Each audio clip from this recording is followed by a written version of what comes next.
नमस्कार दोस्तों, स्वागत है हमारे YouTube चैनल में। दोस्तों एएनएम 2024 और 25 की क्लास दूसरी चलने जा रही है। UP triple S C ANM 5272, Bihar ANM 1589 पद। टोटल पदों की संख्या देखी जाए 20,000 प्लस आपको देखने को मिलेगी। पेपर का लेवल कैसे आता हुआ आप लोग को मैं दिखाने जा रहा हूँ। सबसे पहले वीडियो को एक लाइक करिएगा, चैनल पर नए तो सब्सक्राइब जरूर कर लीजिएगा और वीडियो को ज़्यादा से ज़्यादा शेयर करिएगा। चलिए दोस्तों, इसके पहले लेक्चर में हमने 50 क्वेश्चन बताए थे। 50 क्वेश्चन इस जो है क्लास में बताएंगे। Sealing test is done to detected, मतलब सीलिंग परीक्षण इनमें से किसकी पहचान करने के लिए किया जाता है। तो यह दोस्तों विटामिन B12 के शरीर में पाचन की होती है। ऑप्शन सी हो जाएगा। नेक्स्ट क्वेश्चन पे चलते हैं। 52वां क्वेश्चन है दोस्तों। 52 में पूछ रहा है कि विनायन इंट्राक्रैनियल हाइपरटेंशन में पाया जाता है। तो दोस्तों क्या पाया जाता है? विटामिन ए विषाक्तता पाया जाता है। ऑप्शन डी हो जाएगा। क्वेश्चन नंबर 53 पे चलते हैं। निप्पल के पीछे वाहिनियों के फैलाव और सूजन को क्या कहते हैं? जो निप्पल के पीछे काला होता है दोस्तों और जो फैलाव होता है उसको हम क्या कहते हैं? उसको हम डक्ट इक्टोसिया कहते हैं। ऑप्शन डी हो जाएगा 53 का। 54 पे चलते हैं। 54 में पूछ रहा है बच्चा आईवी द्रव चिकित्सा पर है, निम्न में से क्या द्रव की अधिकता को दर्शाता है? सांस की तकलीफ बिगड़ना। ऑप्शन ए आप हो जाएगा दोस्तों। क्वेश्चन नंबर 55 पर चलते हैं। 55 में पूछ रहा है नवजात शिशु के शरीर पर बारीक बालों के हल्के कोमल फैलाव को क्या कहते हैं? उसको कहते हैं दोस्तों लानुगो कहते हैं। जो नवजात शिशु होते हैं दोस्तों उनके शरीर पर बारीक बाल होते हैं हल्के हल्के, और देखते होंगे जब बच्चे पैदा होते हैं तो उनके शरीर पे छोटे छोटे बाल होते हैं, उसको हम लानुगो कहते हैं। पूछा गया क्वेश्चन है दोस्तों, आप लोग रट लीजिएगा इसको। 55 का जो है बी ऑप्शन होगा। 56 पे चलते हैं। एरिक्सन के अनुसार 4 वर्षीय बच्चा विकास की किस अवस्था तक जो है आता है? तो किस पे आता है दोस्तों? यह प्री स्कूलर कहते हैं दोस्तों, प्री स्कूलर कहते हैं। 4 वर्ष का बच्चा जो है प्री स्कूलर पर ही आता है। कौन से व्यवहार को महिला स्वास्थ्य कार्यकर्ता मोरो रिफ्लेक्स के रिस्पॉन्स के रूप में पहचानती है? तो यह दोस्तों होगा आपका एक्सटेंशन ऑफ द आर्म, मतलब बाहों का प्रसार। ऑप्शन सी हो जाएगा। क्वेश्चन नंबर नेक्स्ट पे चलते हैं। क्वेश्चन नंबर 58 है दोस्तों। सामान्य इंट्राऑकुलर प्रेशर कितना होता है? 58 का। तो सामान्य जो होता है दोस्तों 8 से 21 mmHg होता है। ऑप्शन जो है इसका ए हो जाएगा। 58 का ए हो जाएगा दोस्तों। इंट्राऑकुलर प्रेशर जो है ये कहाँ पर होता है? आँख में पाया जाता है दोस्तों। तो इसका सामान्य जो होता है 12 से 22 होता है, लेकिन इसमें 8 से 21 mm दिया है तो हम इसी को लगाएंगे। ठीक है। Protein energy malnutrition is found among, इसमें पूछ रहा है PEM प्रोटीन एनर्जी कुपोषण इनमें से किस में पाया जाता है? तो किस में पाया जाता है दोस्तों?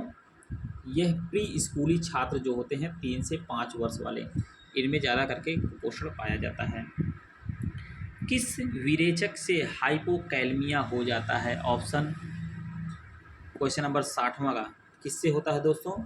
विरेचक हाइपोकैलमिया, ये कैस्टर ऑयल अरंडी के तेल से ही होता है।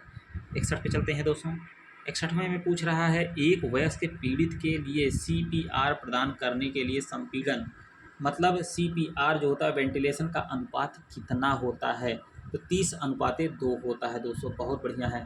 CPR ये पूछा गया क्वेश्चन है दोस्तों। कंप्रेशन जो होता है दोस्तों, कंप्रेशन वेंटिलेशन रेशियो जो है। नेक्स्ट पे चलते हैं।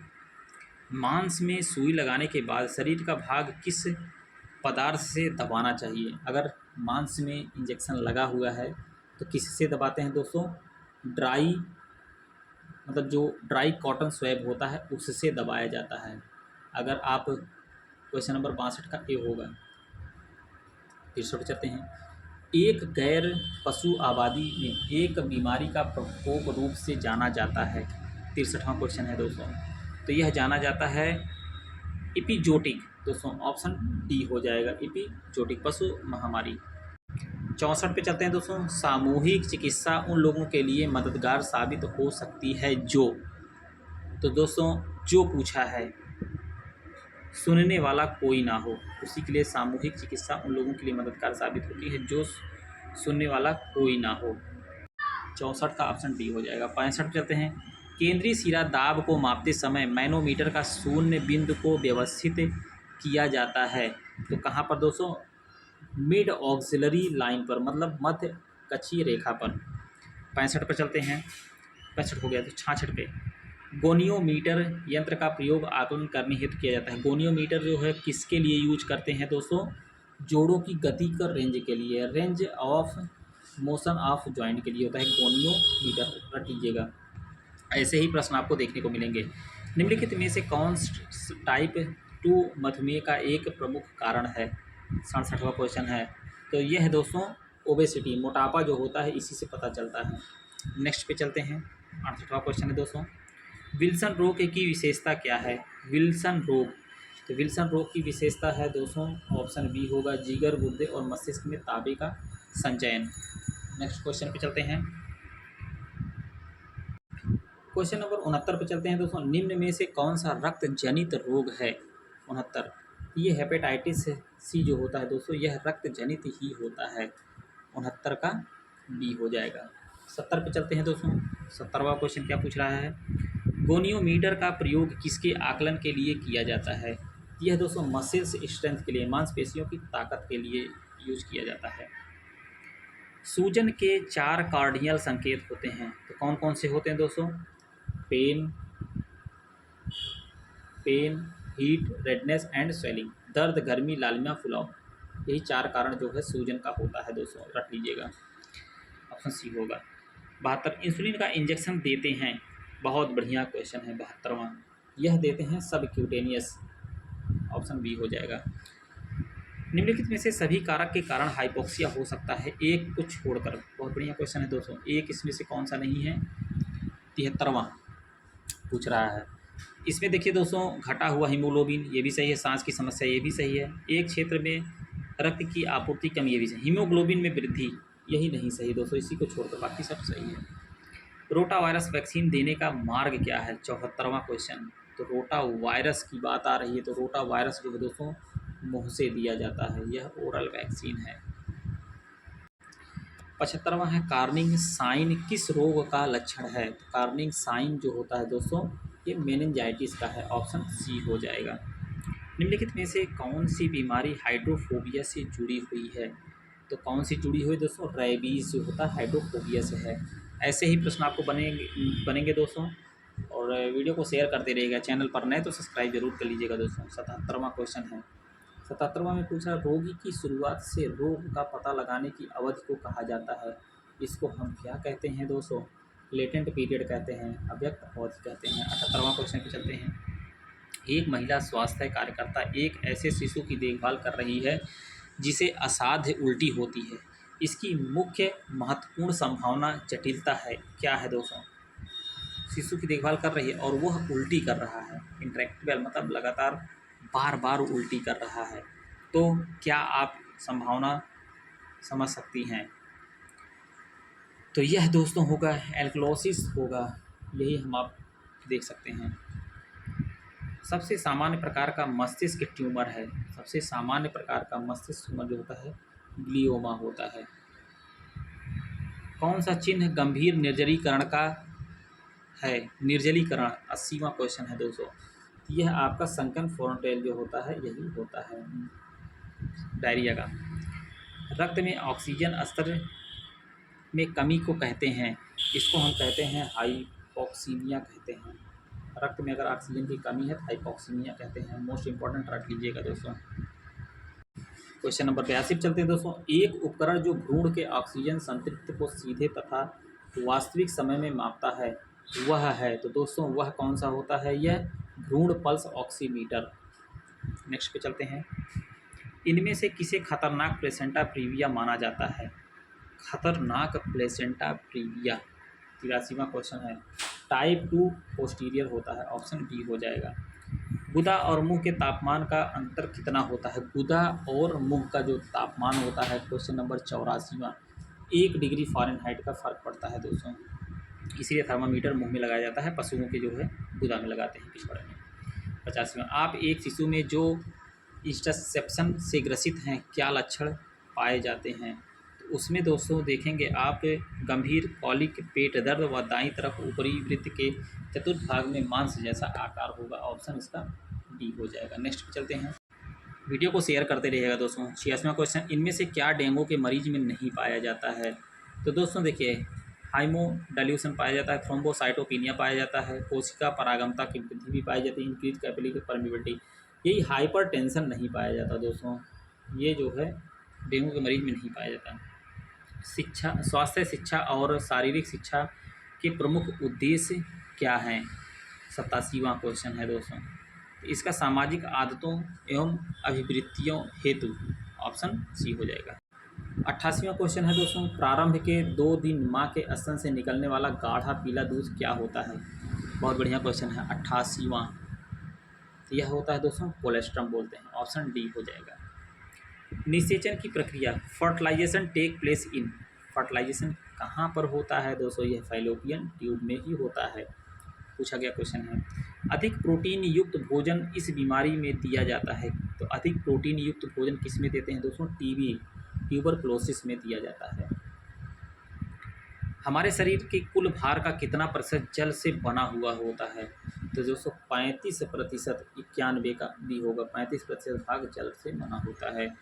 92 सिर और शिशुओं के शरीर के बीच का अनुपात कितना होता है? सिर और शिशुओं के, क्वेश्चन नंबर 91 दोस्तों। 91 में के लिए सॉरी दोस्तों, ये 35 नहीं होता है, 62% होता है। हमारे शरीर के कुल भार का कितना प्रतिशत जल से बना होता है? तो 62% जो होता है बना होता है। क्वेश्चन नंबर 92 पे चलते हैं। 92 का जो होगा दोस्तों, सिर और शिशुओं के शरीर के बीच का अनुपात 1:4 होता है, रट लीजिएगा। कौन सा विटामिन बाझपन रोकने वाली औषधि के रूप में जाना जाता है? बाझपन रोकने के लिए दोस्तों तो विटामिन ई, ऑप्शन बी हो जाएगा। इसको फर्टिलिटी विटामिन भी कहते हैं। 94वां क्वेश्चन पे चलते हैं दोस्तों। 94 में पूछ रहा है फैट सॉल्युबल विटामिन कौन कौन से हैं? वसा में घुलित विटामिन। तो ए, डी, ई के जो है दोस्तों, ये विटामिन जो होता है वसा में ही घुलनशील होता है। 94 का फैट सॉल्युबल विटामिन जो होता है दोस्तों, बी, ए, डी, ई के। 94, तो 94 का है दोस्तों आपका डी हो जाएगा। ए और बी दोनों है, ए, डी, ई के होता है, मतलब ए और बी ऑप्शन दोनों। विटामिन ई और ए जो होता है ये फैट सॉल्युबल विटामिन होता है, और विटामिन डी, विटामिन के ये सब फैट सॉल्युबल होते हैं, और विटामिन बी जो होता है ये वाटर सॉल्युबल होता है दोस्तों।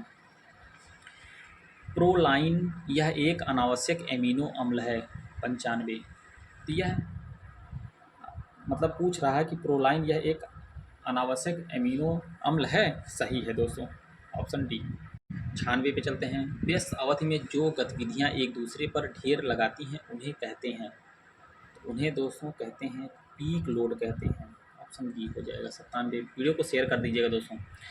1992 में यूनिसेफ और WHO द्वारा BFHI को लागू किया गया। BHFI क्या है? बहुत बढ़िया क्वेश्चन है। तो BFHI जो है दोस्तों baby friendly hospital initiative, option D हो जाएगा। 97 का baby friendly hospital initiative BFHI का पूरा नाम है दोस्तों। नेक्स्ट पे चलते हैं दोस्तों। क्वेश्चन 98 है, पोषक तत्वों का अधिकांश अवशोषण होता है। तो पोषक तत्व का अधिकांश अवशोषण जो होता है दोस्तों स्मॉल इंटेस्टाइन में होता है, लेकिन लंबाई में बड़ी होती है दोस्तों। मानव शरीर में जस्ते का मुख्य कार्य क्या है? तो यह जो है DNA एवं RNA का संश्लेषण करता है। लास्ट क्वेश्चन है दोस्तों इस लेक्चर का, DPT को विस्तारित करें। डिप्थीरिया, परटूसिस, टिटनेस, ऑप्शन इसका ए हो जाएगा, ऑप्शन यही होगा दोस्तों। तो वीडियो को ज़्यादा से ज़्यादा शेयर करिएगा दोस्तों। चैनल पर नए तो सब्सक्राइब जरूर कर लीजिए। क्लास चालू हो गई है, पर डे आप लोगों को 1 से 2 क्लास मिलती रहेगी, और फ्री में कोई चार्ज नहीं है दोस्तों। आगे आप लोग की भर्ती आने वाली है, इसलिए तैयारी आप शुरू कर दीजिए। मिलते हैं नेक्स्ट वीडियो में। वीडियो को अंत तक देखने के लिए बहुत बहुत धन्यवाद।